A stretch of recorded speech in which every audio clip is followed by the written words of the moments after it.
for your fucking hair. 200 for your fucking nails. You running out of shoes to wear, so I bought you another pair.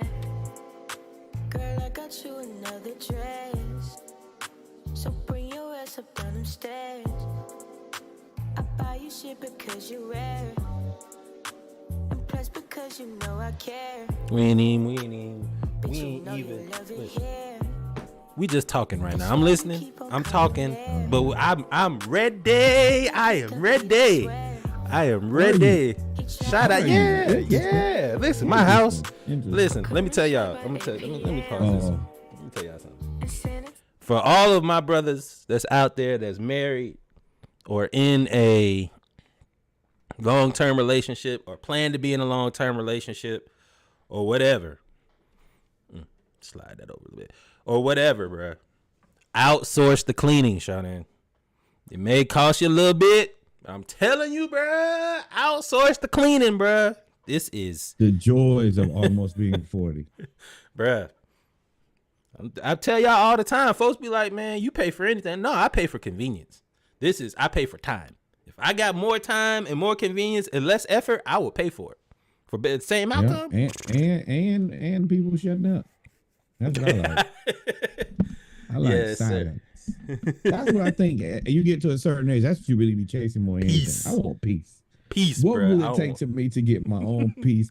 And maybe if I get lucky, I can play a little bit of 2K for an hour before somebody finds a new task for me to do. That's life for me. I almost bought a PS5 this morning. I just, it's a rainy day. It's me and Reezy. She's chilling, big chilling. Like, she's like getting independent. I love it. I love it. Big chilling. Reed, so. She finna be like, hey, Pops, don't come in here in the morning waking me up, because you finna be that bad. Hey, now. Oh, she hit me with the... finna lay around in here all day? She hit me with the Donald Duck look. Y'all know that Donald Duck meme when he's in bed and he turns around like this? She hit me with that because I woke up at like 5:30 and she was like, bruh. And she looked at me like that. I was like, you ain't even supposed to be in here. You supposed to be in your bed. Yeah. She right though. Why are you up at 5 o'clock, Pops? Go lay back down. Be still. She be looking like, hey, bruh, this is my house. Which it is. I don't really got nothing to say. It is. But let's get started. We are here on Instagram Live. How you feeling, brother? You been kind of MIA this week. Man, I've been busy, man. I'm happy to be back though. Feeling good, feeling great. You got your mic on? Yes, I do have my microphone on. Yes. Okay, just making sure. And yeah, I'm excited to talk about these Atlanta Hawks and their recent success. Boy, that's filled with hate. I can hear the hate in your voice. I don't hear hate. I hear results. No, you don't. But we can do it. We can talk about it. We can talk about it. I'm gonna pull it up on my phone because I've already made my points in the group chat.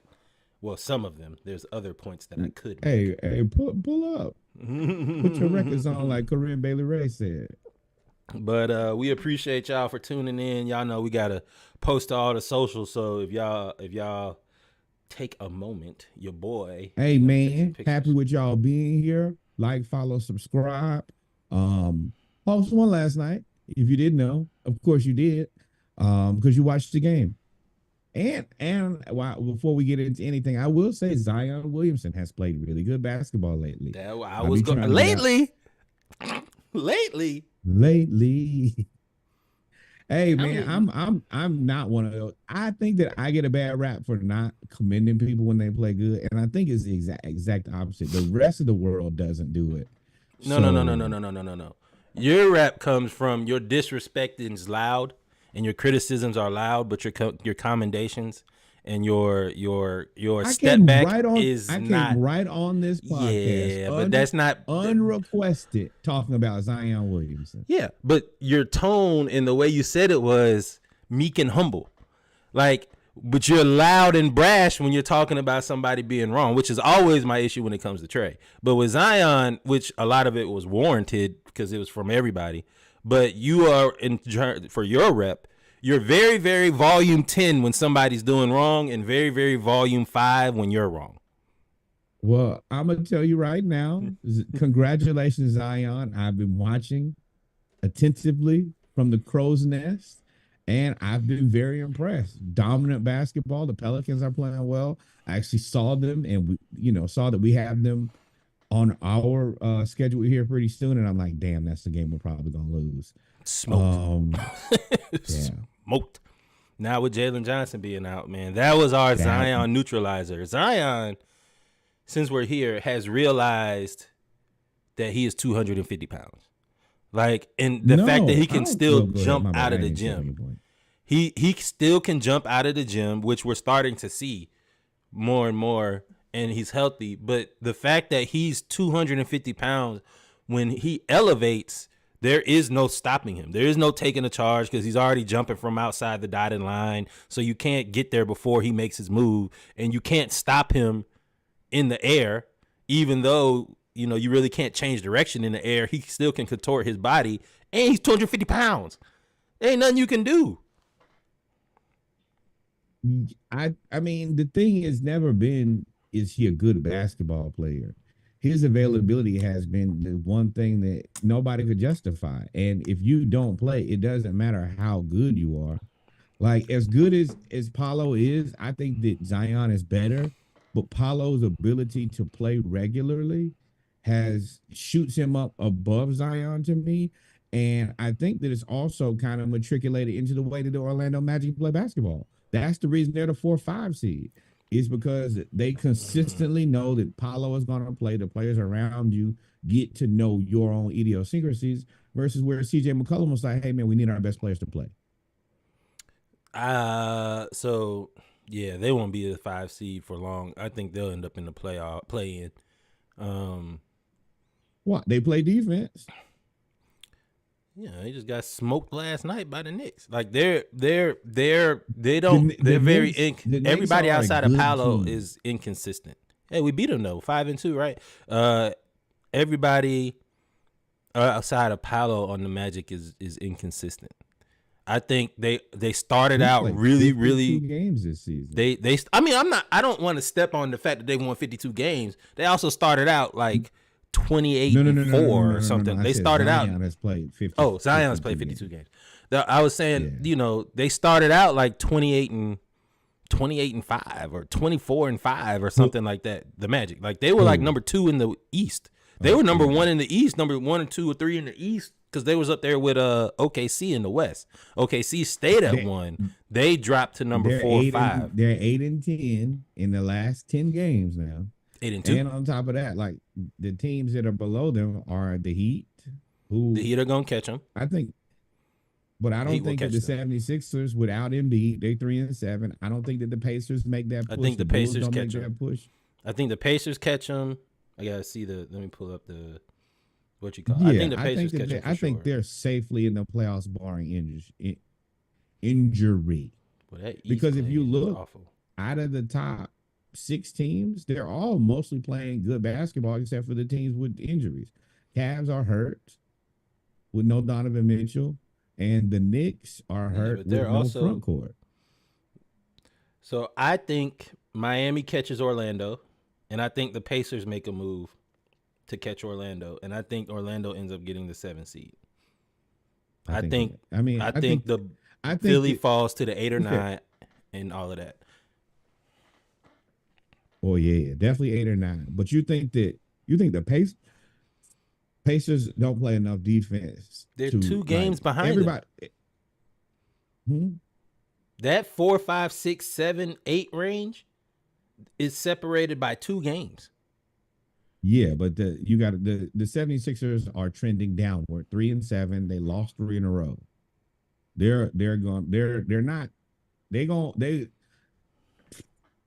You know what the bad part is? That by the time that they get done falling, they're probably gonna play the Hawks in the first round in the play-in. We gonna get smoked because Embiid gonna be right back. Now, that also does put us in a position that we could. I mean, if Embiid's not 100%, we could beat them. We beat them already. But that's what I'm saying. Like, if Embiid is not 100%, or God forbid, like I ain't gonna wish that on that man. What's up, AJ? I don't want that. But if he can't come back, the Hawks will beat the 76ers. So the Pacers play the Magic tomorrow. So we're gonna see. The Nets, while they're not a great team, they give the Magic problems. They then play the Raptors back to back. I assume that they'll win at least one, possibly two, because they're not Scotty. They'll beat the Hornets, so they'll go 3-2 in their next 5. Then they play the Pelicans, the Kings, the Warriors, the Clippers in March with the Grizzlies. Then play the Pelicans, Bulls, Bucks, Magic, Rockets, and Trailblazers. So they have, out of their last 10 to 12 or 10 to 15 games, they have to play against really good teams 2/3 of those games. I think that they could lose. I think they could lose both of the Bucks games. They could lose. They could lose to the Rockets. Hell, I think they could lose to the Pelicans twice. I think they could lose to the Pacers. I think they lose to the Kings. I think they lose to the Warriors. I think the Magic at worst 500 this thing out, and if they get to 500 or beating 10 games above 500, you'll be fine. Mm-hmm. If they 500 that game out, I think they end up. That means they split. That means they split everything. Yeah, I don't think that's gonna happen, but we'll see. We'll see. Welcome, ladies and gentlemen. We got right to it. Welcome, ladies and gentlemen, to Saturday Morning Live, man. Y'all know what it is, where we talk games. Now it's NBA season, and we bet beers. Hope y'all got y'all beverages here today. Where we starting, man? How you feel? I guess we already did. How you feeling, man? You want to talk about the Hawks before we get to the games? Second. No. All right, I'm back. Where'd you go? The headphones kind of but I'm feeling good. I'm happy that we're into basketball season. This is going to be a hell of a run from you might as well say this playoffs have started. If you look at the 7 through 10 on both sides, there are a lot of expectations in the people who will be in the play-in games. Everybody who's already out of the play-in. Well, you know, out of the play-in, ain't nobody really out of the play-in. Except, the East. The East, you can pretty much count out Toronto, Charlotte, Detroit, and Washington. Yes. And then, you got 12 teams still active in the West. That's crazy. I think you have 11 teams active in the East, and you have 12 teams. You might have 10. Brooklyn probably too far out of it. You think so? I mean, the Hawks will have to go on. Well, you know what? No, because that's our record. Excuse me. They just beat us twice. The schedule does get ugly. They just smoked us twice. Yeah. And so they're one of the few teams that's actually that's kind of healthy going into the end of the season. So it's just wild to have 11 teams in the East that are active, and then have 12 teams in the West that are active. And any of those teams, especially that bottom 7, that any of those teams could end up in the play-in, and you catch the wrong one. We're talking about Lakers, Kings, Mavericks, Warriors. The West those are ugly. Teams that have high expectations. The West is ugly, bro. If I'm them, I'm shooting for a 16-team seeding. I don't want no more East and West if I'm the Western Conference team. The Hawks about to make it in 8 games under 500 or whatever we are. Which is disappointing. 5 games under 500.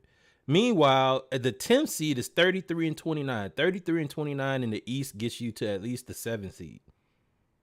Gets you to the 7-8 seed. Yeah. That's ugly. That's ugly. So, with the Hawks. So, tell me how you feel about the Hawks. They've gone on a little bit of a winning streak. 5-2 over the last 7 games. Sans Trey. How you feeling about that? I always knew that's what it was going to be. I think that the team, it's not that the team is better without Trey. It's the team just has a different identity and plays a different style of basketball without Trey. There's more defense. There's more ball movement. Now, I will say that sometimes your boy Murray, he gets into his tray bag too.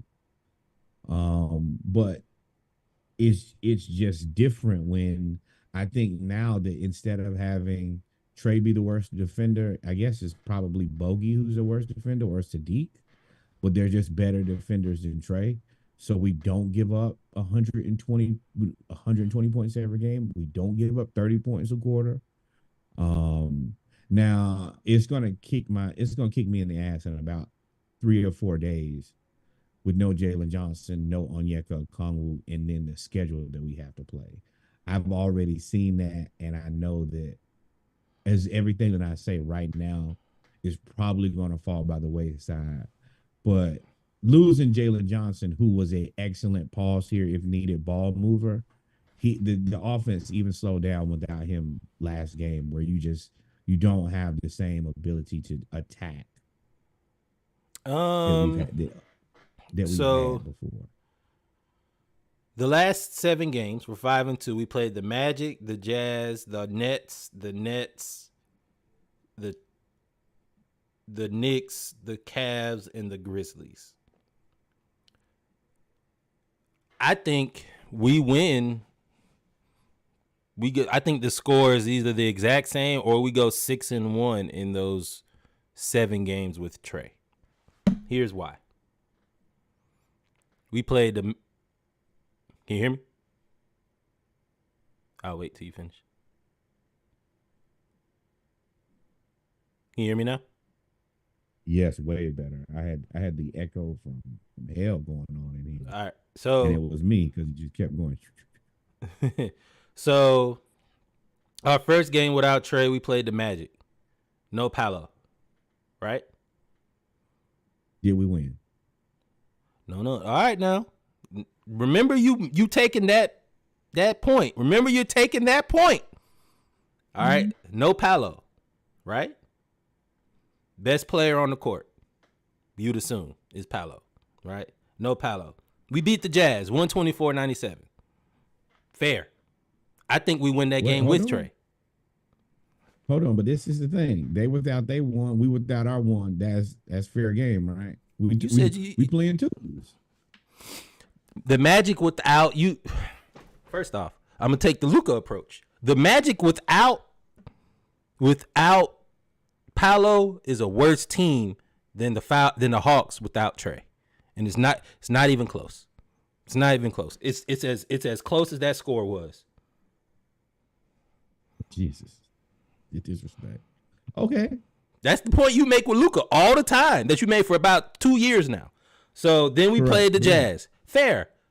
We beat the Jazz 124-97. Beat their ass. That's a feather in your cap because they didn't get 100 points. We destroyed them. Started out hot. It was over. Full team. Full stop.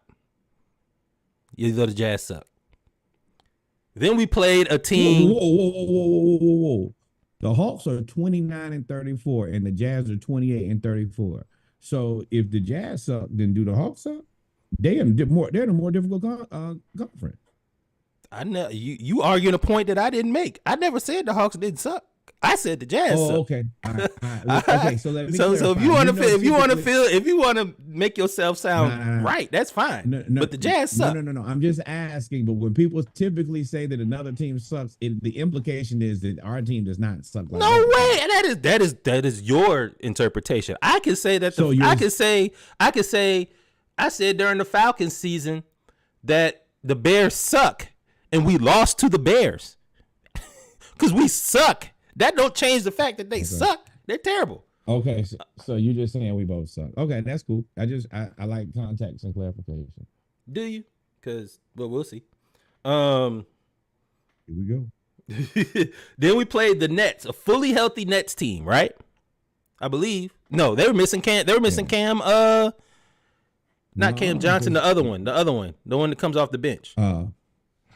They were missing. They were missing him. Okongwu now, like we getting.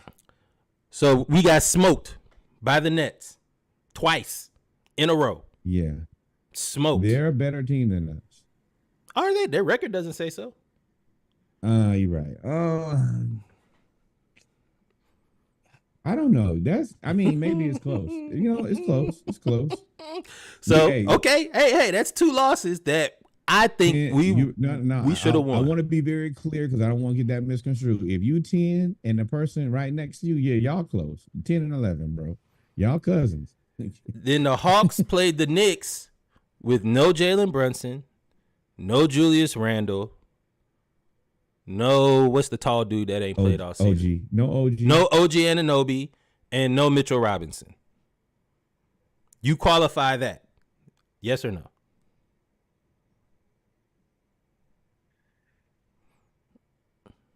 I mean, it's tricky. No, it's not. The Knicks. Tell me how it's tricky. Okay.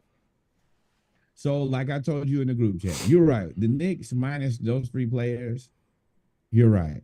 You're kind of right. But what I'm saying is they also have really, and I said it, they have really good chemistry. Like, even though they're playing without 3 of their like the Knicks, to me, are one of the scariest teams because they're not playing with their stars and still playing good enough basketball. They're still playing Atlanta Hawk basketball with no front court. That, like, the Knicks could very well be a problem. Like, I've been watching them silently and not trying to bring it up because it makes me feel really bad. But yeah, the Knicks could be good. Especially without like Jalen Brunson, OG Anunoby, without Jalen Brunson, OG Anunoby, and Mitchell Robinson and Julius Randle, the Knicks could be good. I just want to, like you said, you like clarification. I just want clarification. Okay, so I'm trying to clarify. What I'm saying is they're playing pretty good basketball with, I mean, look at their starting lineup right now. Brunson, DiVincenzo, Hart, and Hartenstein. And we didn't play Brunson though. Yeah, but what I'm saying is, like, this team is a good team minus their front court. Like, all right, put Brunson on there. All right, cool. But at the end of the day, this team is playing 40% of their starters. And they're just playing as good as we are with 100% of our starters. We don't have 100% of our starters. No, what I'm saying is I think that this team playing with 40% of their starters plays is probably a good basketball as us with 100% of our starters. So you think 40% of the Knicks is as good as 100% of the Hawks, is what you're saying. So you think that win of the Hawks beating? That's what you just said. Wait, hold on. That's what you just said. I'm clarifying. I'm clarifying. Like, do I think that, like, if you start the season, say 40% versus 100%? No, but what I'm saying is, at this point, the way that this specific team is playing together, at this point, yes, they're humming along just as good as the Hawks at 100%. And those are 2 different things, and I'm not trying to misconstrue them. I think you can understand how sometimes teams just start playing really well together, and you start looking around like, damn, y'all, like, I don't like the Knicks, and mostly I rather shoot at the Knicks, but I'm going to be honest and say, hey, as much as I've killed the Knicks for always kind of being able to be beat by the Hawks, I ain't gonna sit here and lie now and say, oh no, they don't look like they're doing something different. They do.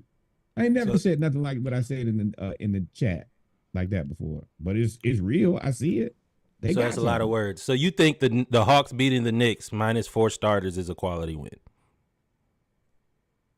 Yes, absolutely. Absolutely. You are smoking crack. So then we ended up playing the Cavaliers with no Donovan Mitchell and no Evan Mobley. And we beat them. Did we win? I'm making sure that you taking that stance. Take that stance now. No. Just take that stance when we move on to these other players. Don't switch up. Don't switch up. If you're gonna caveat, I'm gonna caveat right back. Now, this is also the team that came back from what, 20 something down against the Celtics, right? Yeah. And this is the same team that last night beat the Timberwolves. Did they beat the Timberwolves? Being down by like 10, they beat the Timberwolves last night. Okay.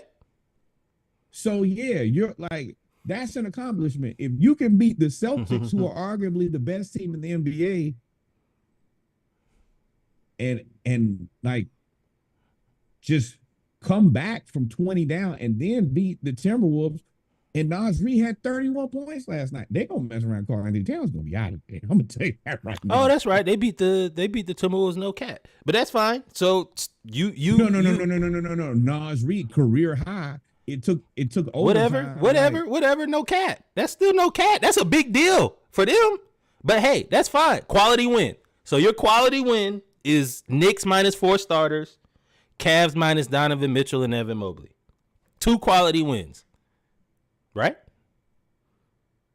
And then we played the Grizzlies, who had nobody. They didn't have Marcus Smart. They didn't have Desmond Bane. They didn't have Ja Morant. They only had Jaren Jackson Jr. and a bunch of people we don't know. Quality win or no? Absolutely, because they've gotten used to playing with that team. That's their team now. Boy, you are full of shit. Hey, man. You argue just to argue. Oh, okay. So if they hadn't, if they just lost those players, yes. But this team has been playing with that team for long enough that, yes, I think that, yeah. So how many of these games with if we had Trey, how many of these games do we win? What's our record? 3-4. You are. What games do we lose? What games do we lose? Tell me. What games do we lose? No. That's the thing. You operating under the fact that we win games just because we have a better team. Unfortunately, look at our record, and you can see we consistently lose to teams that we have no business losing to. So what games do we lose? Just it's not the caveat of, okay, all right, well, we're a better team, we win the game. We consistently have a better team and lose to worse teams. So I'm not going to give this team 100% for winning games that they should win, because we found ways to lose games we should have You're literally giving them 100% to win games they're supposed to win right now. You're literally doing what you said you're not doing right now. What I'm going to say, and I'm going to stick by, is we're going to continue to not give up 120 points every game, and we're going to continue defensively, to play better. Yeah, defensively we'll be better. Yeah. Except we're not going to give up 120 points a game, and we win more games that we should win. We're 5-2. This is the best stretch of basketball the Hawks have played all season. We haven't played anybody. That's the part. Like, I don't understand how you can't see that teams missing their top 2 to 3 options when we have DeJounte Murray, who is literally, you said is 1B. You said his 1B is DeJounte Murray, and we had Jalen Johnson until yesterday. Like, I don't see how you can see that we have our 3 best players and teams are missing their 4 best players, and you're saying... But we're also playing Garrison Matthews, Wes Matthews, the Grizzlies. I just told you who the Grizzlies play. I think 2 players. I can't name nobody else. I bet you that none of these guys are better than those 4 guys I just named. Garrison Matthews? Yes. Lamar Stevens played 30 minutes. Who's Lamar Stevens? Do you know? Aldama is better. Aldama's better than who? Boy, you can't even look at you smiling. You're smiling as you lie. No. Aldama is 100% better than Wes Matthews and Garrison Matthews probably combined. Yeah, he played more minutes. I was impressed by Jake LaRavia last night too. I didn't know he could shoot like that. He was shooting. He was 3 of 10. What was he shooting? Maybe just the one that I saw. Maybe I'm delusional. Bruh. So. But hold on, wait. Garrison Matthews and Wes Matthews are a terrible basketball player. And Trent Forrest is a terrible basketball player. That don't change. So is Jemison, LaRavia, Hurt, Gabriel, Stevens, Goodwin, Concar. All of them suck. So what are you? The thing. Hold on. Let's go ahead and wrap this up, put a bow on it, and put it under the tree. Very simple. Keep going. You can keep making up these fallacies. If the Hawks finish out Trey's injury at 500, does that mean anything? No. That'll be like 20, 30 games, because he's probably not coming back until the play. What does that mean? It makes it inconsequential. You're telling me that if you go 20, 25 games without your number 1 player and your winning percentage improves, like that's a third of the season now. It depends on who. Dog, look at our. We just played 7 teams. I mean, 7 games, 6 teams. One team was 80% healthy. Every other team was hurt. All of their best players were hurt. How healthy are you saying that the Hawks are right now? You assume that DeJounte Murray is what? 1B? Well, no. I'm asking. I'm asking. Is he 1 or 2 or 3? What do you rank him as in terms of best player on our team? 1, 2, or 3? You. I'm asking you. Don't. No. I'm asking you for your answer. The best player on our team. So we have our best player. Who's our second best player? I'm asking you, Trey. Who's our third best player? Jalen Johnson. Who's our fourth?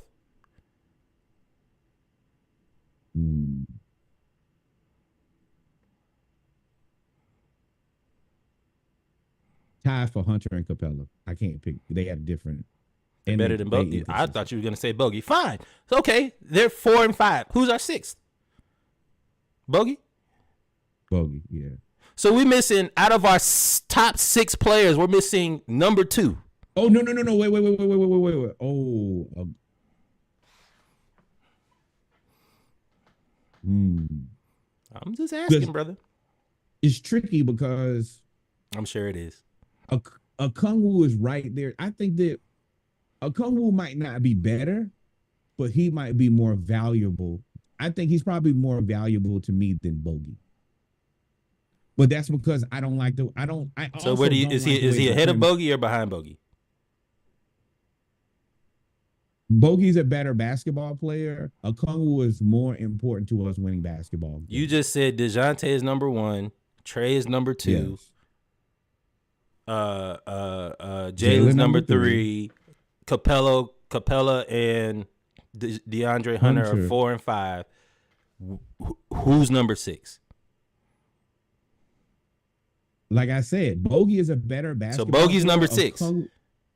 Okongwu is more important to us winning basketball games. So who is number 6? Okay, then just say Okongwu for the sake of it. Okay, Okongwu. Right? And then Bogey's number 7. Yes. So out of our top 4, I won't even go down to 7. Out of our top 5 players, we're missing number 2. Right? According to you. Yeah. We played Orlando. They're missing their best players who? Well, who's their best player? Paolo.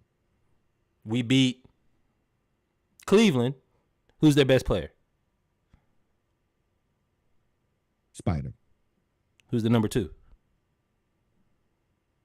Mobley. Okay. Then we beat who else did we beat? I got it right here. Then we beat the Knicks. Who's their best? Hold on. Hey, I'll let you get all that off. Who's the best? Who's the best player? Then we beat the Knicks. Who's the best Knicks player? Brunson. Who's their second best player? Who's the third best player? Probably OG. Then we beat the Grizzlies. Who's their best player? Yeah. Who's their second best player? Jaren Jackson Jr. Who's their third? Desmond Bane. Who's their fourth?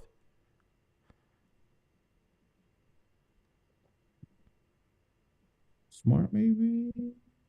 Sure, whatever. It ain't none of them that played. That's my point. Every win that we've had, we have not played any of those teams with their best players. Most of them with at least 2 or 3 players out of their top 3. The Knicks had 4. We played teams that have 2 of their top 3 players out. So I don't understand how you can make all of these. I don't understand how you can make. Yes. That is luck. Okay. That is 100% luck. I don't understand how you can make all of these. I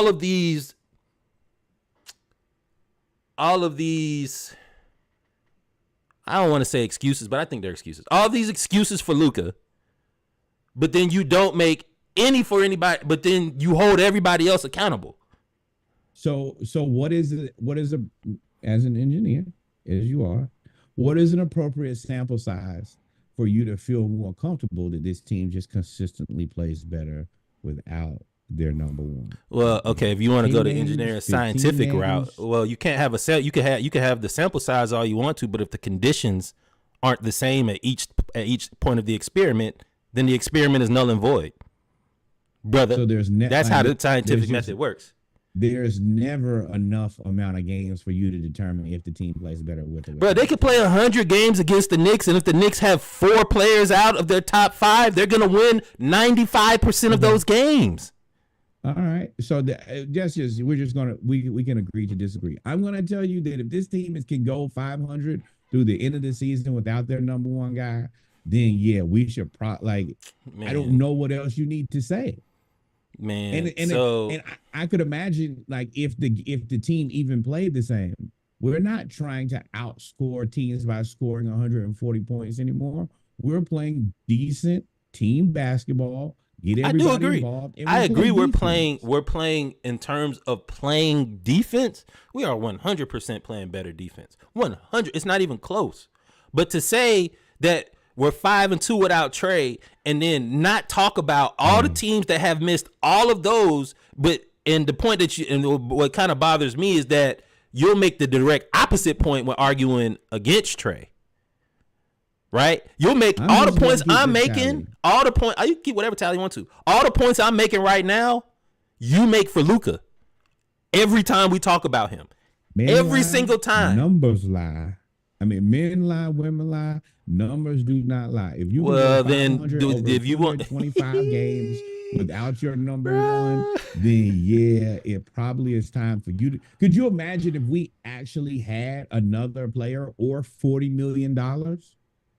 We could be a top 5 team.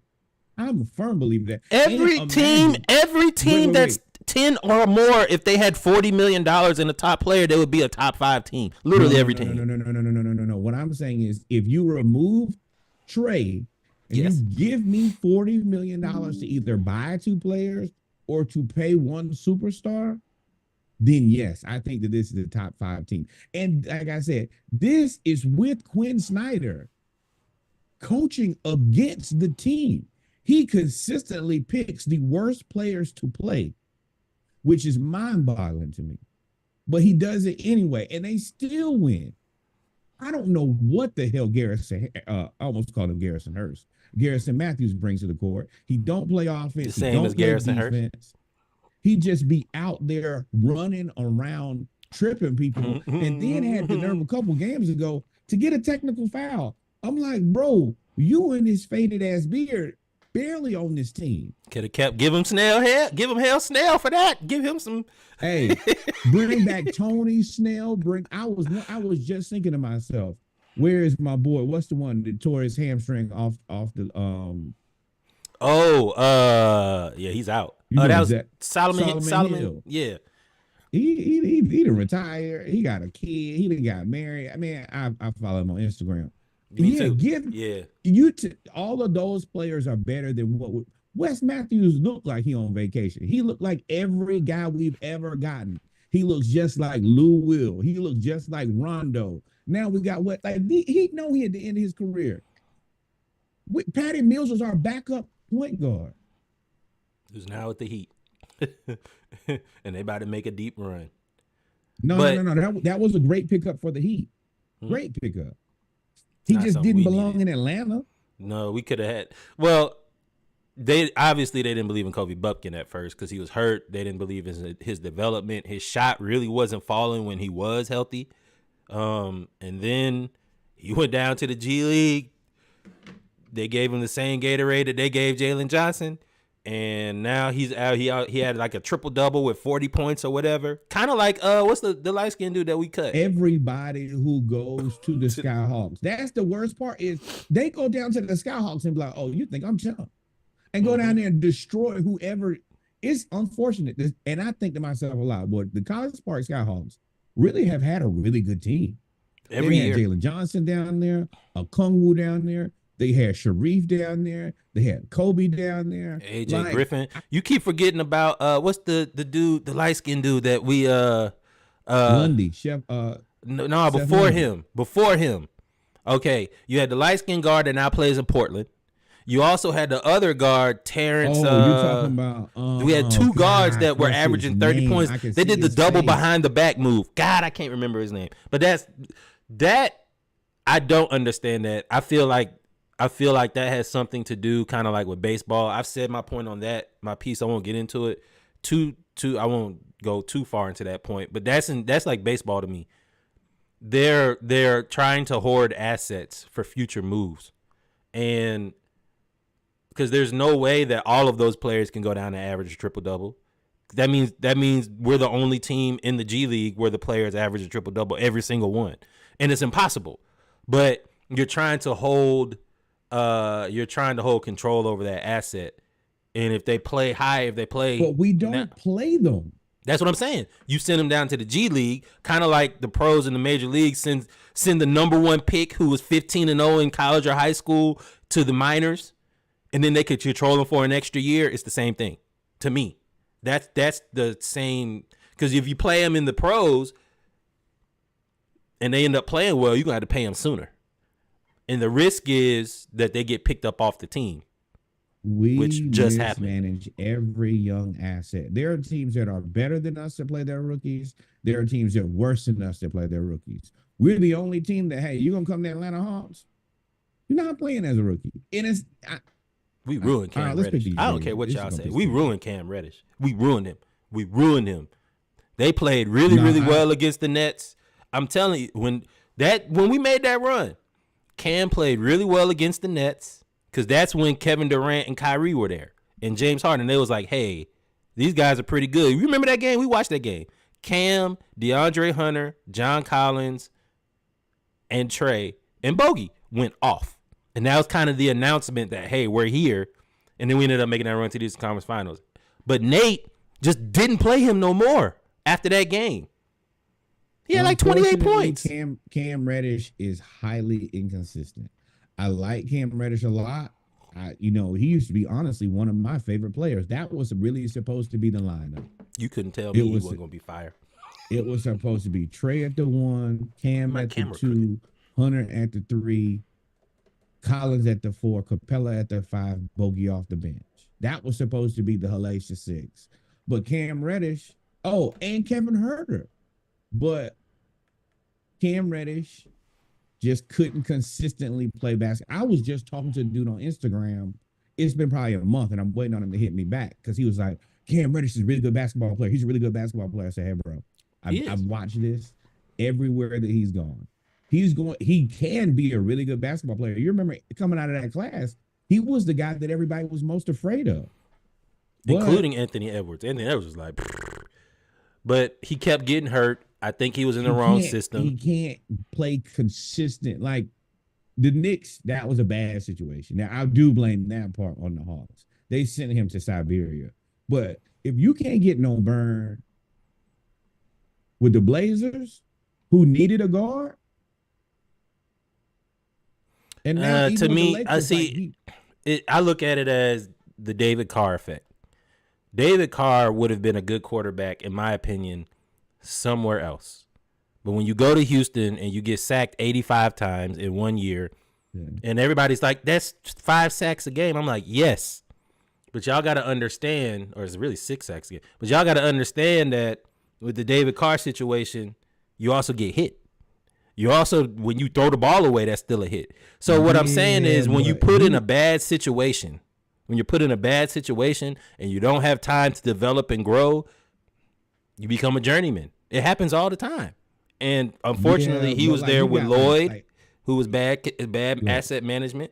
He was there with Nate, Lloyd Pierce. Bad asset management when it came to young players. Nate, who literally said, I am not developing players after summer camp. Literally said that.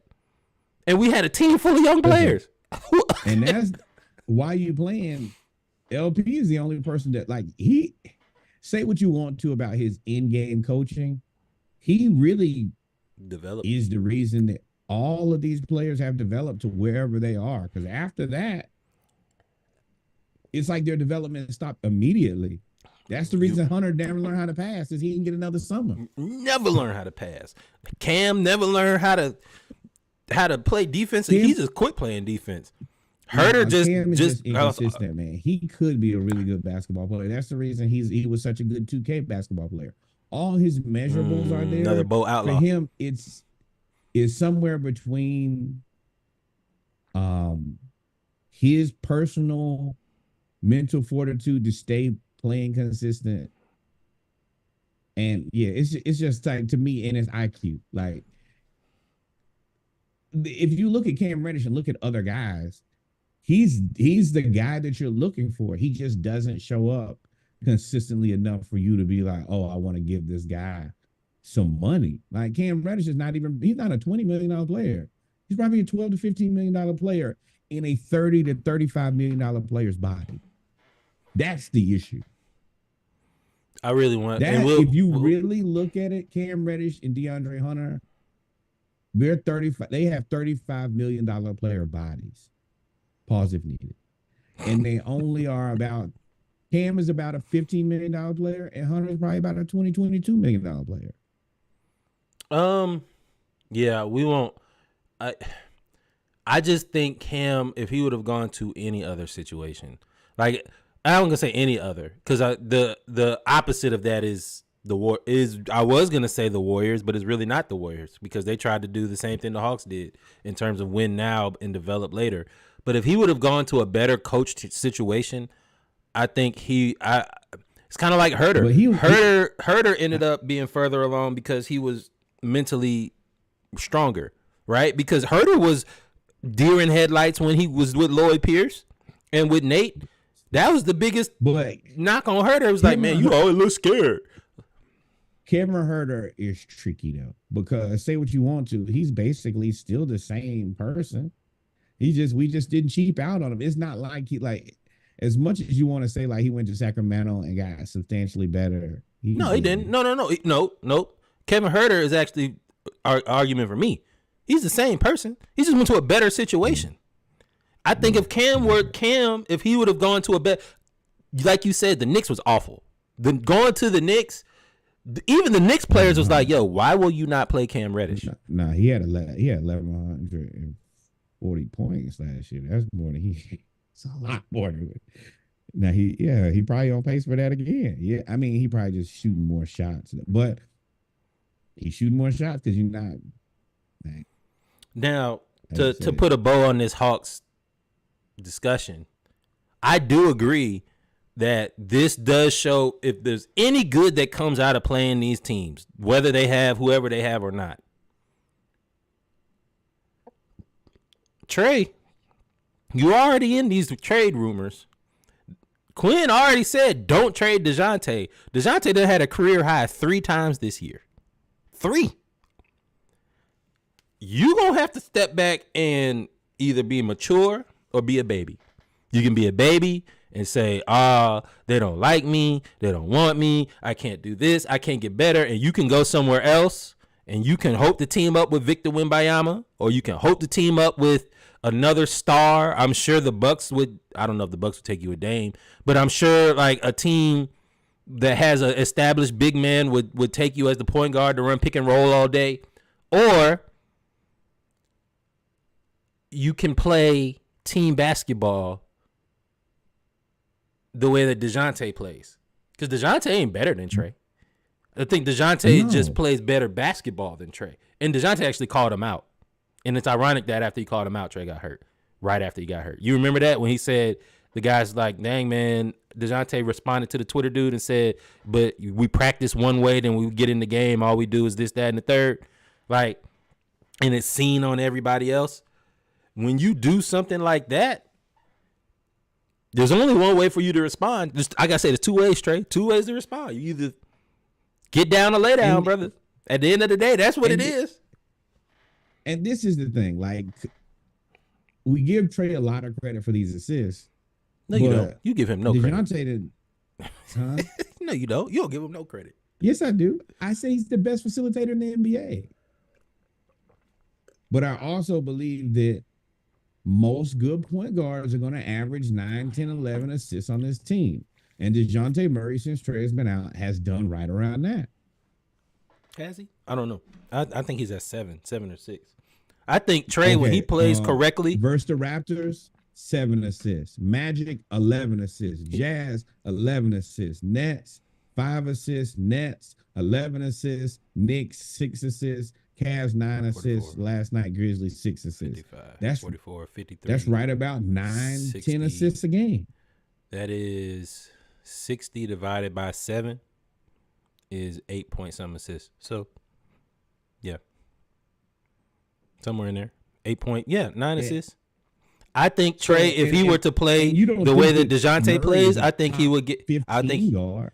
I think if Trey played the way Murray plays, I think Trey would get 20 and 12. Tyrese Halliburton, not disrespectful, not disrespecting Halliburton, but Tyrese Halliburton who? If Trey plays the way he can play, because we've seen it. Yep. We've seen the 20 and 15, the 20 and 17, the 20 and 20. And at that point, defense don't matter. When you getting me 20 and 12, 20 and 15, right. 20 and 20, look, right. Bro, all y'all on the bench, y'all can all play defense together. I don't care. But when you go 28 in 11 on 30 shots, that's why I defend Trey more than anybody on this podcast. I can't defend that.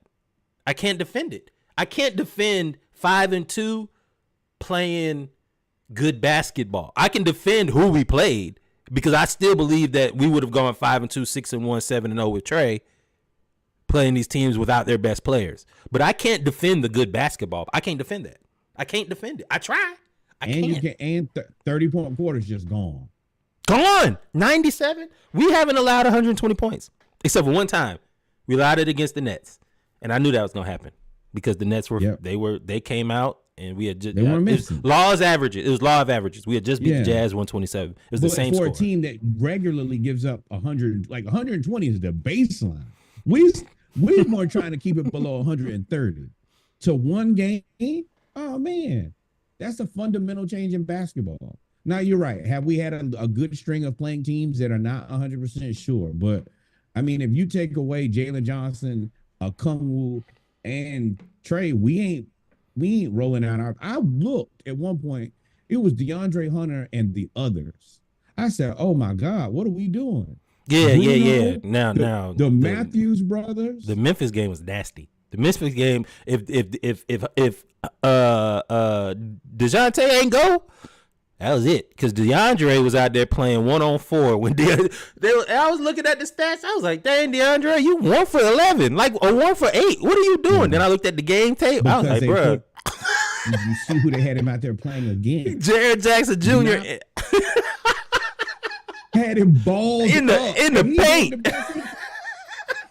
Yo, Bruno out there self-check. Garrison Matthews self-check. Wes Matthews self-check.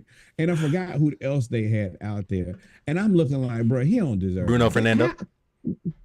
No, it was Bruno, the Matthews brothers, and one more person that's just terrible. Oh, Forrest. I'm like, bro, what are you supposed to do as Hunter? You're the only person who I'm if Trent Forrest beat me, congratulations. If the Matthews brothers beat me together, congratulations. Bruno, I do think that Bruno should have been playing more. Shout out to Bruno. That athleticism and that skill has going to Boston. Hey man, they got to be a better organization because he came back competent. Nah, he was good. Okay. He was good before. I do think that Boston made him better, but he's a solid third center. Yeah, because he plays aggressive. Third center. He blocks shots. Now he does he plays sometimes a little too aggressive, but for a team that doesn't have anybody else that does that, that's fine. That's fine. We can have one person who just. Bruno was getting 5 fouls in 2 quarters when he was with us the first time. So that's what I'm saying. He got better. He got more under control. You could tell his skill has gotten a lot better to go along with his athleticism. He's definitely like a better version of Bismack Biyombo. Like that's who I see him as. So I do. You are right. That Memphis game, because I was looking, because it was, hey, Peachtree TV, Hawks, y'all gotta let us know when y'all decide to black out games. I done paid for NBA. League Pass. I can't even see the game on League Pass. Like, y'all gotta let us know. I kept looking at the score, and first of all, we was losing, And DeJounte was like, we're not going to lose.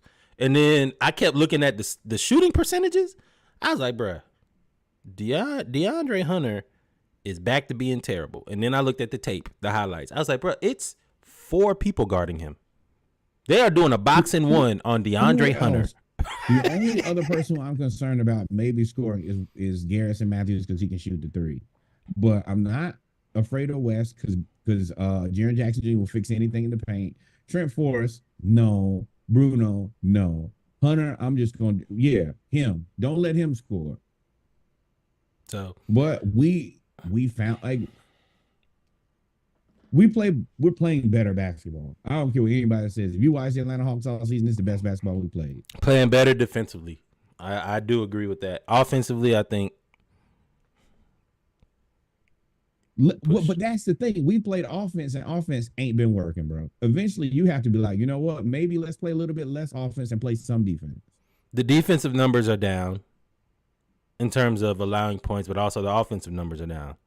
So it's a little bit give and take. I understand what you're saying, and I agree. We are definitely playing better defense. Maybe that gets Trey to lock in more on defense. I don't know. I hope so, but I ain't gonna say we'll never know. We'll see during the play-in. If we go in the play-in and get skunked, now that's a pressure that you go into the play-in and you come back and we get destroyed. Really tight. And we allow 140 points. It's nasty. He's in a very bad situation because I think if we go 500, they're gonna start. Especially, it's like 20-something games. If your team can go 20, 30 games without you and they play 500 and you haven't played 500 basketball all season, they finna be like. They come back and then destroy and get destroyed. I think if he comes back and wins, I think all of that goes away. If they come back and win and then get to the first round and take Boston to 6, it don't matter. None of that matters. You're right. All right, man. That was 56 minutes. 56 minutes of Trey talk. Man, it was great. Yep. Let's pick these games, man. Bulls, Clippers. Let's not belabor this. Nets, Hornets. Nobody's probably gonna watch this, but the Nets are gonna win. Quietly, man. The Nets. I need the Hornets to win, but the Nets are gonna win. Yeah. Mavs, Pistons. Mavs by a lot. Pistons suck. The Pistons have the front court advantage. I would have picked them in my upset sleeper, but now that the Mavericks made all those moves, none of that matters. They done figured it out. No, I mean they ain't play. I can't say they figured it out because they come back and play pretty bad. No, I'm talking about with the front court. That's what I meant. No. Yeah. Oh, now that we have the Mavericks, your boy Luka, 35-point triple-double, first person to do that since Russell Westbrook in 4 straight games. They 1-5. Well, I mean, but they're 2-6 now. I said about the same thing I said about James Harden. I'm gonna say about the Mavericks right now. When you have these new additions, everybody's got to figure out their own space. But did they lose? They fit into, huh? Did they lose? Yeah. So they lost. Yeah. But see, there's a difference here. And how? That's what you asked me. That's what you asked me. Yeah. There is but I said with everything. I'm gonna let y'all know now. I'm gonna let y'all know now that we talking about Luka, though, people. The sides have flopped.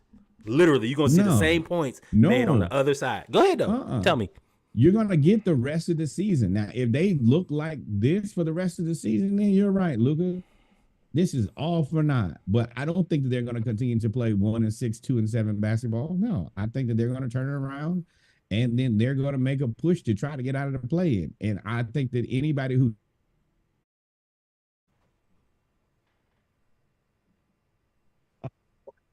where does this money come from? Sidebar breaking news. The Browns have just traded for Jerry Jeudy. How? They got to pay Deshaun Watson get out of jail money. I don't understand this at all. They have for a 5th and 6th rounder.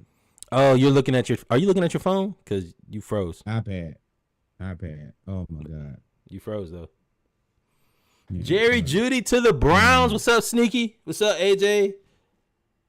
Hey, Snooty Fox. What's good? What's up, Daniel? We out here. That is. What was I saying before we were interrupted? The Mavericks, if they lose to the Pistons, you got to press the panic button. Yeah, Deshaun got to work out, bro. Y'all better call that Texans owner.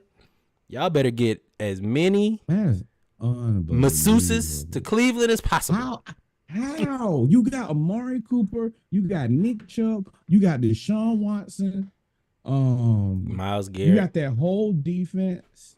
How do you have money to pay Jerry Jeudy? And if they got it, why didn't we spend it?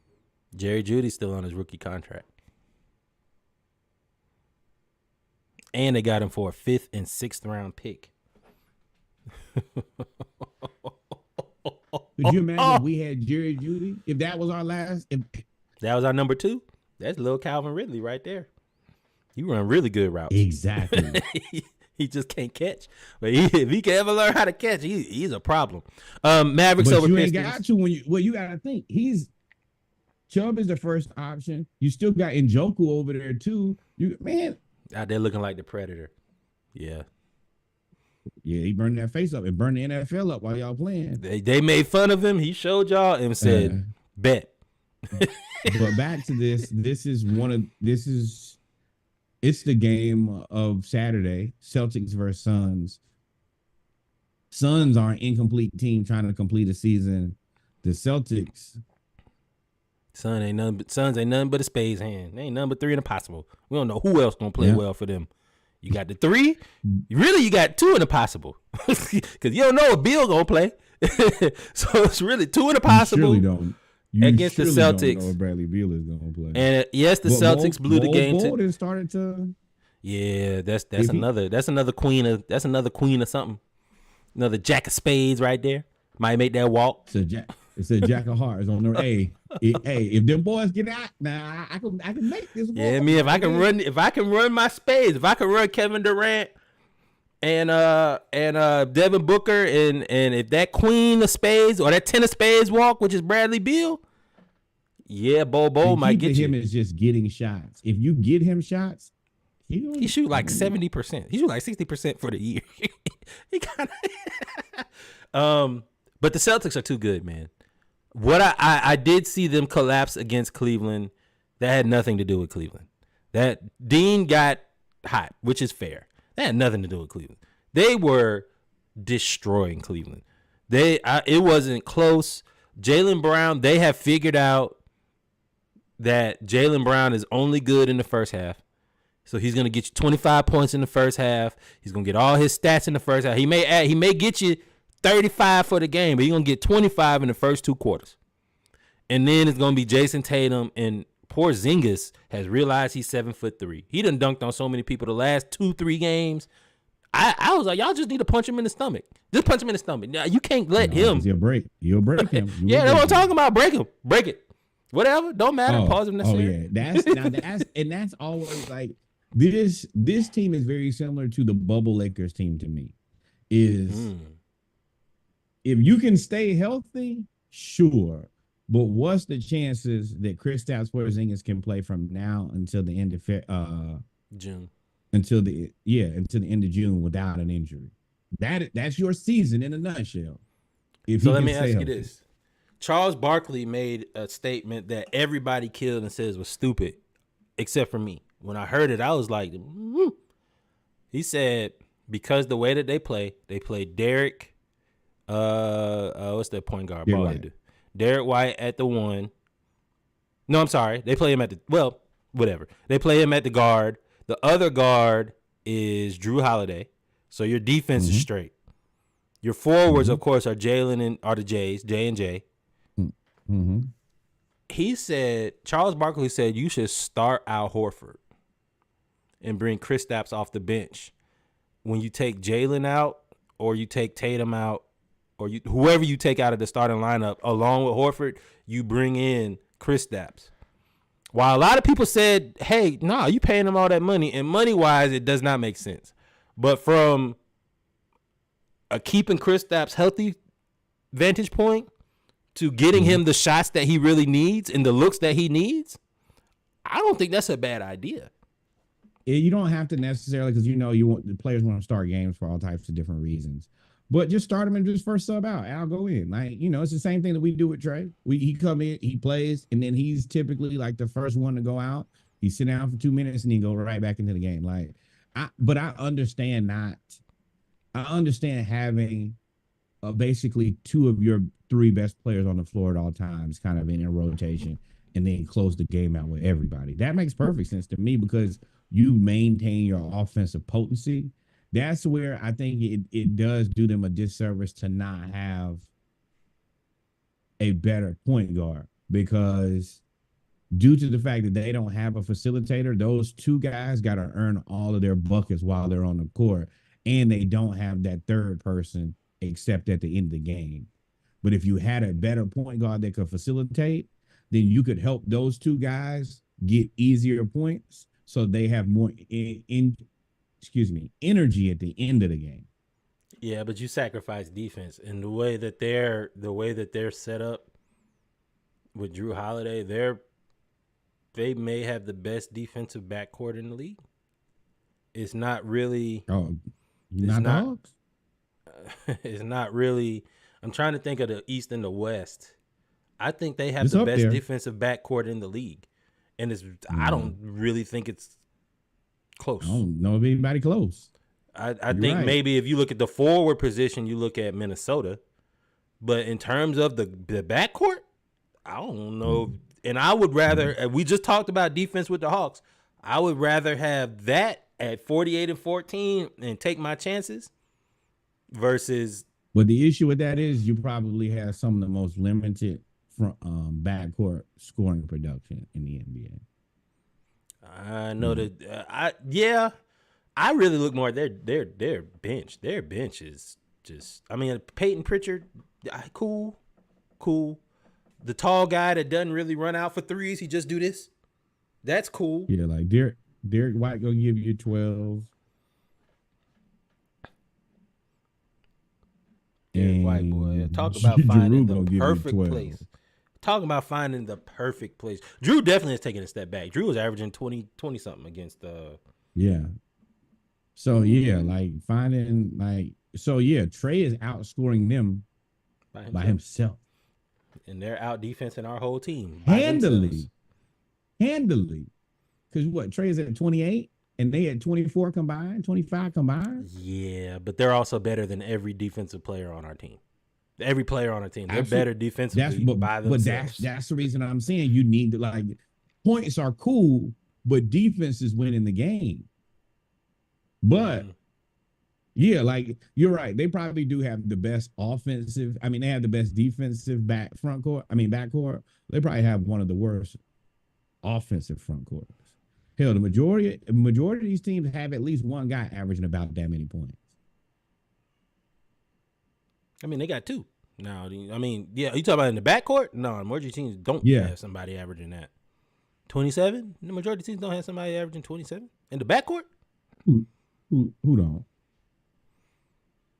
You got Dame. Okay, the Celtics don't have a backcourt averaging 20 points. So somebody averaging 20? Yeah. Who's the two? Yeah. Cleveland? Yeah. Philly? Who's the three? Philly? 3? Yeah. I mean, we know it ain't Tobias. The 4. I got the standings right here. Maxey I know. That's what I'm saying. Them too. The 4 is the Knicks. Yeah. Orlando. Oh, well, they're Sneaky just said it. Sneaky just said the Magic. Problem. That's their problem right there. Is that group 1 and 2. Miami? Yeah. You're right. Chicago? Well, I mean, they would if Levine wasn't hurt for the rest of the season. I mean, okay. What do you consider Ant Edwards, a 2 or a 3? Probably a 2 on that team because they play 3 centers. Yeah, he's the 2. So I'll give you, Ant Edwards. Denver, yeah. Clippers, yeah. New Orleans? CJ? What's CJ average? Has he even played? I have heard nothing about CJ. This is how we spiral, y'all. This is how we spiral right here. I've heard nothing about CJ. This is a good one. But I mean, they also play that weird Trey Murphy. Like they got a bunch of guys to play. 18 They got and Hawkins. 13. Yeah, no. None of them. But yeah, so but New they Orleans, play like 4 guys consistently. But you said you were You're right. You said right, the no, majority of the you're teams. right, you're right, You said you're majority right. of the teams. There's Majority of the teams is correct. There's The Lakers dope. yeah. D'Angelo Russell, what he averaged? Yeah, he averaged 20. He got the average 20. Well, you got a D'Angelo Russell is 2 different people. Pre-trade deadline, post-trade deadline. And he is not averaging 20. He's averaging 18. But no. Which is why they was trying to trade him. But no. If you look at post, he's a whole different human. And I think they say he's at like 24-6 or something like that. Yesterday he had 40 something. Yeah. All right, get back on it. You're right. The Celtics, I don't think the backcourt will be their downfall going forward. I think it'll be the depth. Something's going to happen. That's the only thing for me is and I said that. I said, you're right. This 5, I don't exactly love it because I think that it still doesn't help your best players get easy shots. But you got enough that you can just make it happen. But I don't feel confident that Kristaps can play from now until June healthy. Because it's not like they're going to be nice and you can be like, you could probably get away here and there, spot duty. But if he goes out, your season is over. Over. So you got Celtics or Suns? We never did pick the game. I got Celtics just because it's hard for me to pick against. They just got more Celtics. players. Spurs Warriors. Cool. Oh, but ain't Steph out? Yes. Woo. Steph is out, and they have nobody tall enough to guard Victor Wembanyama. Draymond. I said tall enough. I ain't say tough enough. Draymond. Sengun. Tall enough. This is probably an interesting game. No Steph. Then does anybody care? Nope. I want to see the Warriors get in and go on a run personally. I want to see the Warriors get Nuggets. The Nuggets are gonna bomb the Jazz. Jazz Nuggets. The Nuggets look like they are entering that echelon of the Miami Heat, where Miami is turning on late in the season. Yeah, because the Nuggets, there was no clear-cut MVP, and then over the past 2 weeks, 3 weeks, Jokic just was like, "Oh y'all, let me show y'all, let me show y'all who I am." Yeah. So, and I think they understand it. Like they're a mature team. Like at the end of the day, hey, bro, we're not here to. We all know our roles. Y'all want to do. Kentavious Caldwell-Pope went out there. KCP went out there, took 2 threes without passing the Joker. They subbed him right on out the game. They said, "You know what? You tripping." Make good decisions. Next up, Raptors Blazers. Nobody cares about. We are going to have to eventually go back to dominating now. Speaking of dominating, he is a killer on 2K. Cannot be stopped. 20 and 14 every night. But you gotta go back to dominating. We knew that was a sham when he said it. I'm dominating, boy. You sound like you. One of the funniest things. I got right in the group chat. Has anybody ever called him dominating before? That sounds like your best friend from high school is your PR person.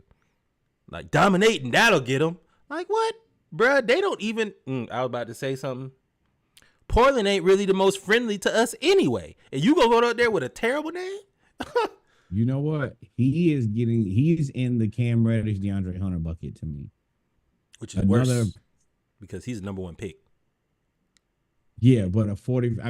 Cam was 10 and Hunter was 4. They're cousins. No, but it's a big difference between 1 and 10, and it's a bit pause if necessary. It's a big difference between 1 and 4.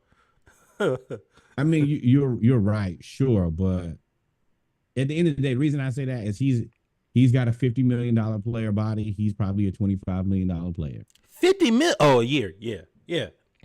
He's got $50 million player body and skill. Pause if necessary. Like he actually is good on offense. Like when he gets the ball, he plays like a $25 million player. He is softer than Dwight Howard. Pause if necessary. But he's terrible. Definitely big pause. Hey yo. Clippers Bucks. This is probably a. The Bucks just speaking of Drew Holiday, the Bucks just ain't what they used to be. Shit, me, you a lie. They got Doc. They like the number 4 defensive team in the league. They got Doc. Yeah, but they used to look more effective. Yeah, with Drew, they look way more effective defensively. 100%. But they also went from like 22nd to 4th, which I don't think is all coaching. I'm still blaming Giannis because you're still a sucker for what you did to Adrian Griffin Sr. But these dudes as a team, they are a problem defensively. And Dame and Giannis have figured out the 2-man game. I saw Dame hit like 4 point plays last game. watching them when they get to doing that because they both fast. Speed and ability to pass. They had 25 and 10 a piece last night. Giannis had a triple-double. I was like, yo, he's going crazy. And to beat them is what I've noticed. If you look when they lose teams to teams that are on their level, which is the 1, 2, 3 seeds, normally somebody has like a superhuman effort. Especially since they got Doc. Like D'Angelo Russell isn't going to score 44 points a game. He's not going to score 44 points the rest of the season, I don't think. So their defense is I think they're one of them teams that, especially with Embiid out, they can get going. Yeah. 25 and 10 from 2 different players. Y'all scoring and passing very effectively. What do you do on defense, coach? We play a good defense. They're just passing to the open man, and they both can do it. And then they can also both score. And they don't even have Middleton. Awesome, we ain't even talked about Middleton. Middleton hasn't played since New Year's. Might be time. Middleton might be over the hill, bro. What you mean? I mean, bro, yeah. Come on now. We like Middleton. But he was one of them dudes that he had a 4-year window. Like he had to make it here now. He wasn't one of them 19-year-old sensations. He ain't strong. He's skilled. He's one of the. He was one of those guys that had to go to college, had to go to the G League, had to do it. No, he ain't Clay now. But when I talk about like Clay Jr., like this is a guy who now you like. He's still a good basketball player, just probably not at what he costs. Because Clay's still a good basketball player. He's just not a $40 million basketball player. But as Sneaky just said, man, on the third option, if he comes back and is the third option, all of the sudden, Pat Connaughton, who we don't believe in, gets wide open. Bobby Portis, all of a sudden, is crazy. He's already crazy. Bobby Portis been crazy. But then you have Brook by himself. Like, at that point, that's a scary run. And that's the thing. Pat Connaughton, annoying basketball player. I'm pretty sure he gave Trey a career high at one point. But he's, as much as I dislike him, and I actively do dislike Pat Connaughton, he's a good basketball player. He's elite Garrison Matthews in my book. Plays really good defense, gets out there, gets in the way, can shoot an open 3, just does what you need from the last option. But we're not going to skip the fact that you took that shot at Trey. Tom Satoransky gave him a career high too. Yeah. But and then Bobby Portis, I wish that the rest of the league had to deal with Bobby Portis like the Atlanta Hawks do. Bobby Portis Have you seen him? Hawks every night. He since Middleton been hurt, the rest of the league has had to deal with Bobby Portis. And I mean, he's the ability of I'm athletic enough and I'm skilled enough, and everything else I'll just cover up with crazy. And between those, averages 17 and 9. I'm gonna be a good basketball player. Yeah, I mean. Bobby Portis, dog, like, they don't be trying him, but they act like they want to try him. That's one of the people you act like you want to fight, you don't really want to fight. Like James Johnson, you don't even want him to get upset. Bobby Portis is like, whatever, raw. Hey, dog, somebody just grabbed Bobby Portis. He was like, all right, now get him. That's like, what did they say? Everybody finna be mad. What did they say to the story? Like, when the football player plays, just like you can't really do nothing to him. It's like, hey, just don't rile up the rest of the line. No comment. I ain't gonna say that. I didn't mean to do that. I didn't mean to click that. Let's press stop. Bucks Pelicans Clippers. at So who are we Hawks. taking? We taking the Clippers or the Bucks? We never did pick. I'm taking the Bucks, but a good game. Doc want us to get back against the Clippers. He gonna ask them, "Can you win this game for me?" They gonna do it. Zubac is gonna get cooked. No, Kawhi is gonna go. Brook is a good matchup. Kawhi is gonna go guard Giannis. Giannis is gonna guard Kawhi. PG is gonna take Dame. James Harden is gonna be guarded by Pat Connaughton or whatever. It's gonna be a I'm good taking game, the but I just think Clippers. Bucks win. I'm taking the Clippers here.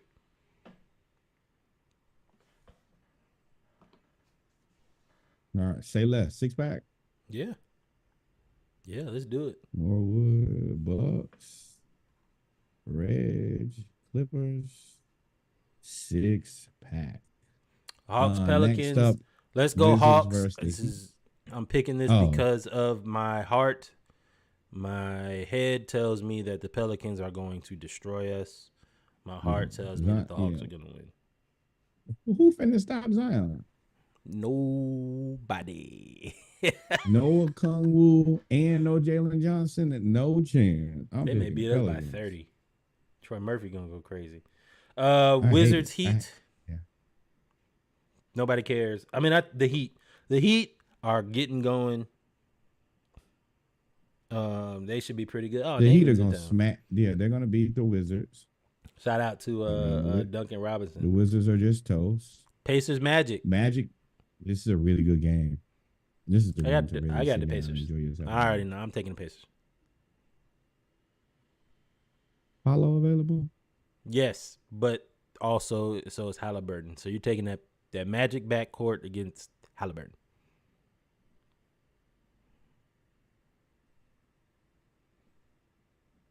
I'm taking the Magic. Okay, 6-pack. Do it. Because they're gonna play defense. The Magic, one thing they're gonna do is they're gonna play some defense. And the Pacers, if you play defense against the Pacers, that's their whole game right there. Rockets, Kings. It's quietly probably a pretty good game. I think Sengun is coming back. Damn good game. Sengun versus Sabonis is a problem. Also, Sabonis. Did y'all see Sabonis give? Was it AD? He gave AD that work. Sengun and Sabonis are like Sengun is little bro Sabonis. So, I can't pick, so I'm taking the home team.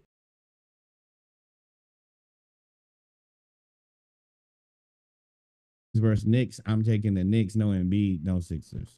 Knicks. Maxey can't beat them by himself. I'm taking the Cavs. Absolutely, Cavs by a lot. Thunder.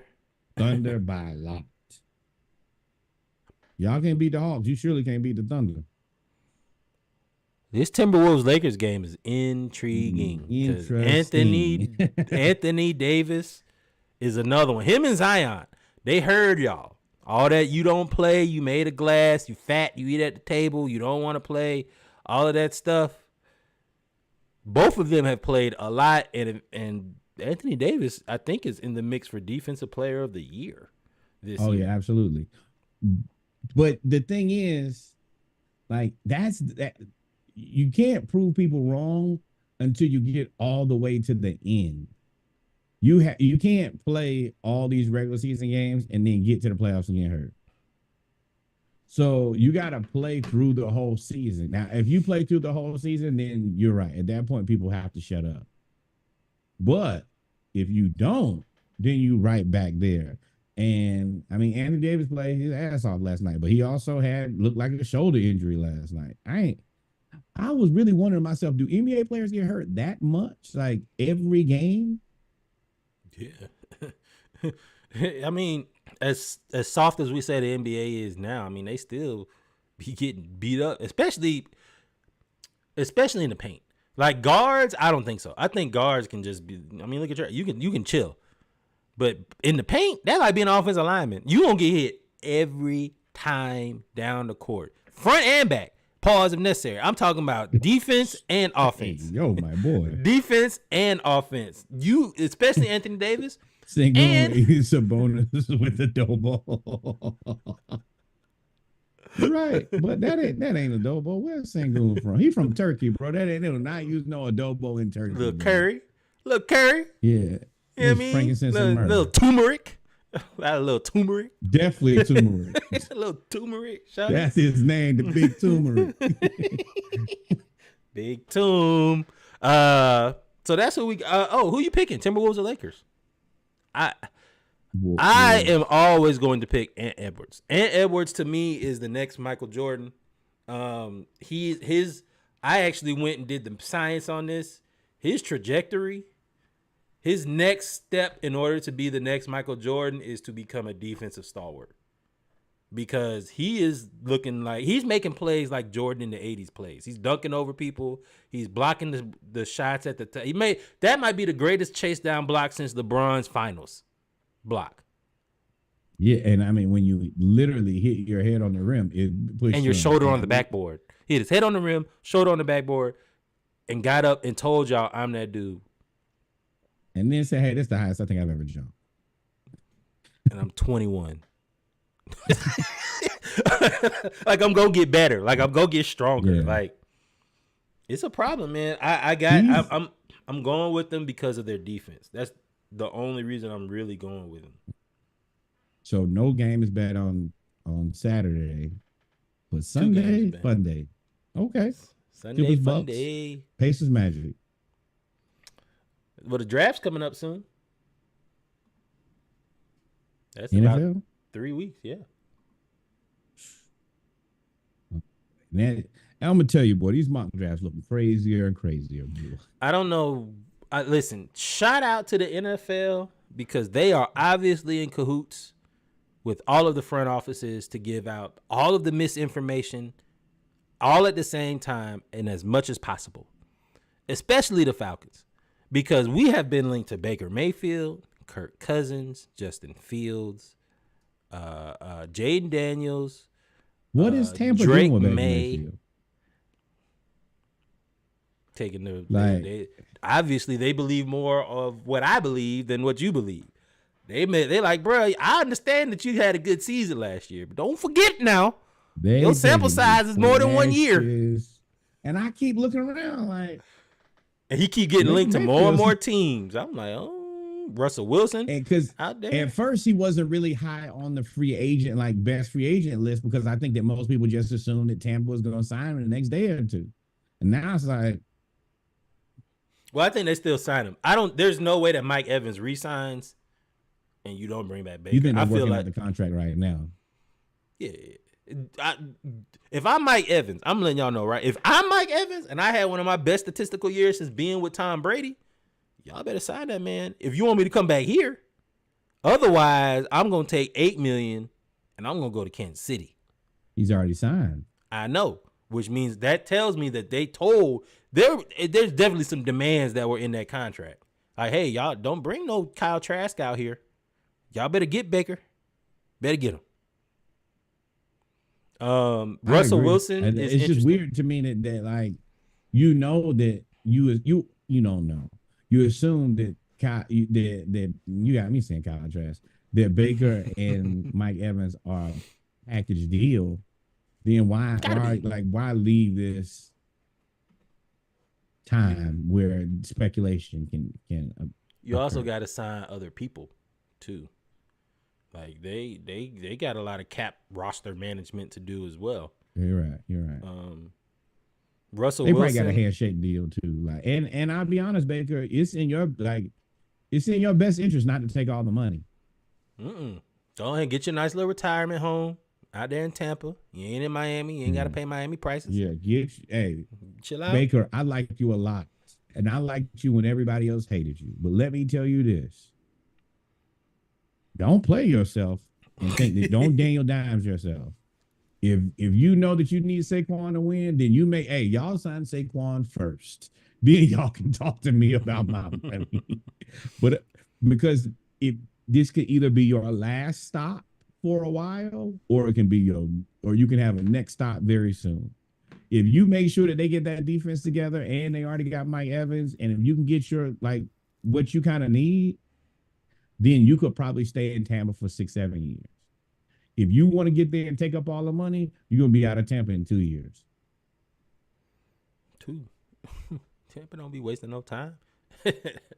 Because you take up all the money and have a bad season next year. They gonna front load that contract and get you out of there. They're gonna do like they've done with everybody, short term them and say, hey, we'll give you a 3-year deal with 2 years. Yeah, and pay you the money in 2 years. Which is a smart thing to do. Because if you do make it to year 3, then you can hold then you're up. I took the risk, but after year 2, I done made all my money. So now you gotta pay me. Because I'm not making no money this year. And I ain't finna work for free. Then you got Russell Wilson, who seems to be going to,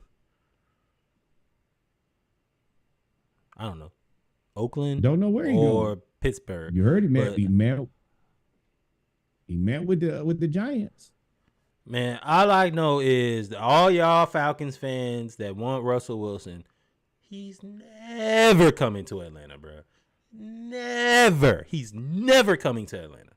Thank you right now to future Vandross. That is why he is never coming. We have an opportunity to really change who we are as an organization, or we're gonna be the most Atlanta. Like, you'll either be a whole new organization when this is over, or you'll be the same. You'll be what you've been for your entire life. And I watched a lot of people. I listened to a lot of it. Kirk Cousins is Matt Ryan light. Matt Ryan with watered down he's the watered down Kool-Aid of Matt Ryan. Exactly. Bro. He that Kroger brand Kool-Aid. Like, great value. Flavor Aid. Flavor Aid, bro. Crystal Light, bro. If we get Kirk Cousins, that's the most Falcons pick ever. Even if we get Russell Wilson, it's still a very Falcons pick. He's never coming, bro. And Kirk Cousins is gonna win us the division. If we get Kirk Cousins, we win the division. We make it to the playoffs as a 3 seed, and we get blown out because he's going to throw a pick 6 in the playoffs, or he's going to throw for 4th and 13, and he's going to throw for 11, or he's going to do something to make us lose. Because at the end of the day, as good as Kirk Cousins is during the regular season, he is a loser in the playoffs. He's a loser. That's the reason that if I see them go with Kirk Cousins, one throw. We right back to purgatory. Now we get Fields or go with a rookie. At least to me, it looks like we're trying something different. That's what I want. Like, I don't hate trying something different and failing. I hate at playing that same conservative style and not accomplishing anything. Like, at least take a big swing to me. Ain't no movement. Gotta have some movement, bro. Like, I don't see us jumping and trying to get like the 1st or 2nd pick because we value those picks. But I mean, if they're talking about a 2nd for Snead, and the one consistent news rumor I've seen about Justin Fields is the demand is down. It was at the beginning of free. It was like, 2nd round pick immediate. Now they know that, like, once you confirm that you're going to pick Caleb Williams and you kind of have to, then at that point, no, I'm not gonna give you a 1st anymore because I know what you're gonna do. You can't play both of them. I'll wait. Like, that's the reason that the quarterback movement is really slow. Is everything hinges on what Chicago does. As soon as Chicago makes that move, then Russell Wilson will know where to go. Kirk Cousins will know where to go. Jimmy G will probably get a job, and then like the Gardner Minshew's and everybody else will kind of filter into their spots. But until that top guy, now I will tell you quietly, now he ain't Anthony Richardson, but Drake May has made this power play to where he's the number 2 draft pick out of nowhere. And I keep looking like, boy, ain't out of nowhere. I mean, he's the number 2 quarterback, and the top 3 teams need a quarterback. Yeah, but Oh, He's always been number 2. He's another one. I can't wait for y'all to draft Drake May. Now, the power move is that he is being viewed to maybe jump to number 1. That is the power move. That is the Mitchell Trubisky. Get you fired. That is the, you had all of these players. Shout out to the Bills for trading. They've traded all of those players that they traded for Patrick Mahomes. That 10th pick that they traded away for all them players are no longer on the team, and Patrick Mahomes has 3 Super Bowls in 4 years, or 5 years. This is what we don't want the Falcons to be. That's called losers. We don't want to make these loser moves anymore. Yeah. So and even you know what the bad part is you got your guy. You got a hell of a quarterback, but it still looks bad. It's not like you can play 2 quarterbacks, but it's just it's always gonna look bad. It. It's cool. You got Josh Allen. I mean, Josh Allen's cool. You know what it is? He's Jim Kelly. He gonna get you all them divisions. He gonna get you. Oh, think about it. They changed the rules in one offseason to try to level the playing field, and he still got beat. Hate to see it. I don't. That's right, brother. We still this Black History Month extended, brother. That's right. We out here. Ain't nothing you can do. Change the rules. I'm still kicking your ass. You could take away my receivers. I'm still kicking your ass. You could trade it now. I don't like black receivers. None. They gonna go get 3, and it's 37 receivers in this draft, and they gonna get 3 of them. Don't let them get Xavier Worthy, little Tyreek Hill 2.0. It's over with. Yep. Ain't nothing you can do. Yeah, ain't nothing you can do. Oh no, they're getting 2. They're getting 2 in a possible. They're not like Worthy. They're gonna get an adult too. They're gonna mess around and get Calvin because they're gonna get Xavier Worthy. Xavier Worthy is going to go to the Chiefs, and if that happens, and I'm gonna say I told y'all so because he's still viewed as the number 4 receiver. The number 4 receiver. With all of the defensive ends, it's a lot of corners. All them corners running them 4-3s and 4-2s changes a lot of stuff. Let me tell you right now, Worthy. Now, there's a caveat to this. You playing with the Chiefs is different, but I don't think that Worthy is a first-round wide receiver at all. He's just really fast, but not an elite route runner, not a murderer, none of those things. Oh no, he's actually he's the decent route runner actually. But playing with Mahomes, you don't need that. He's the quicker picker upper. He's gonna fix it for you. So you might you saw what he did with what he had this year. Rashee Rice, MVS, Kadarius Toney. So yeah, but don't think that if you're the team right in front of the Chiefs or right behind the Chiefs, don't think that Worthy is for you. Don't even look over there. You're going to get on your team and be regular at best. But what I'm saying is the reason I think they're going to get Worthy is because he's still projected as a 2nd-round pick. The Chiefs have the last pick of the 1st round. There's no difference between the last pick of the 1st round and a top 5 pick in the 2nd round. There's no difference other than a little bit of money. Yeah, you're right. Rome, Odunze, Neighbors, Marvin Harrison Jr., Keon from Florida State. He's actually dropped. He's projected to be behind Worthy. But also A.D. Mitchell from Texas, who ran a 4.35. Shout out to Texas and Sark doing less with more. You still went out there. You had first round everything. You got 2 wide receivers that's top 10. You got 2 defensive tackles that's going to end up going in the top 2 rounds. You had a tight end that's the 2nd best tight end in the draft. Black wife, though. Nope. Well, ladies and gentlemen, we've come to the end of Saturday Morning Live. We appreciate it. We bet some beers. We talked some Hawks basketball, talked some free agent football. They really don't have my boy. Somebody going to get Ricky as a steal. Oh, he's been talk. A lot of people have been saying he's a steal. But you also got you know who else the Chiefs gonna get? Ladd McConkey. He gonna work the middle of the field, and there ain't gonna be nothing you could do. There ain't gonna be nothing you can do. He ran a 4.38. Yeah, him and Ricky actually almost had like identical combine. Ricky ran a 4.3. Ricky, right? Why don't they believe in Ricky? Something right there. I think Lad ran a 4.39. I think Ricky ran a 4.4, 4.44, 4.44, 4.45. 4.41. Yeah. Damn. Man, these kids, we don't talk about that on Monday. These kids, bro. Whatever this new turf they put in Indianapolis. Hey, man. I told y'all it was different when that dude, when all the dudes from Georgia ran 4.5s. I was like, oh, no. They're 4.23. 4. Oh, they got Ricky going in the second round. Well, Mel Kiper, that don't mean nothing. I think that actually probably negative. You know, folks say Mel a little pigment bias. Oh, absolutely. But I mean, hey man, Ricky is good, yo. I would love to have Ricky on the Falcons in place of Scotty Miller. I think he ends up he has to go to a team that already has an established one, possibly two. Because him as a third receiver is kind of unfair. Yeah. But we'll see. No, he's a slot. He's a good slot, but you're right. You probably want your X and either a good Y or you want him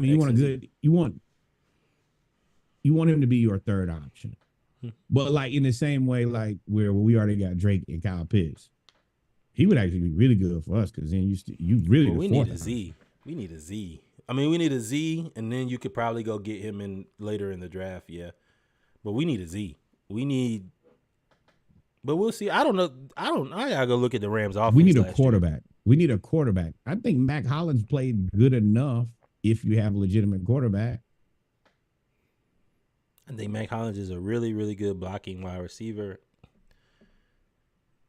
I think you could probably use him if you were to get a really good quarterback, like you said, but I would like to upgrade over Mac Hollins. Fair, sure. Very, yeah. Yes. Hell, I'll take Cortland Sutton over Mac Hollins. Yeah, but Cortland is a wide receiver too. Up Denver. Mac Hollins is a wide receiver 4. Now, Mac Hollins is security. Right. You're exactly security. Right. That's what he is. He out there. I don't wear shoes. He crazy as shit. But no, we didn't miss anything. Take us out.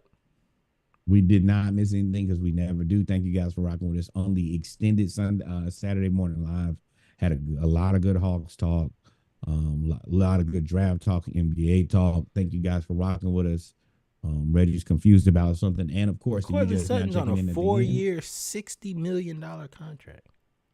Who? Cortland Sutton. Yeah, that's what I'm trying to tell you. What we paid Mac Hollins won't make that his whole career. It's a whole different ball game. Hell no. But thank you guys for rocking with us. Also, remember, go back and listen to episode 141, Cornholes. Also, we had a Splashcast 36-pack that Reggie was playing earlier today. It was fire. Looks like we'll probably have another 36-pack come this week. And that's it, man. Adios, mi amigos. God is love. Y'all enjoy the weekend. Peace.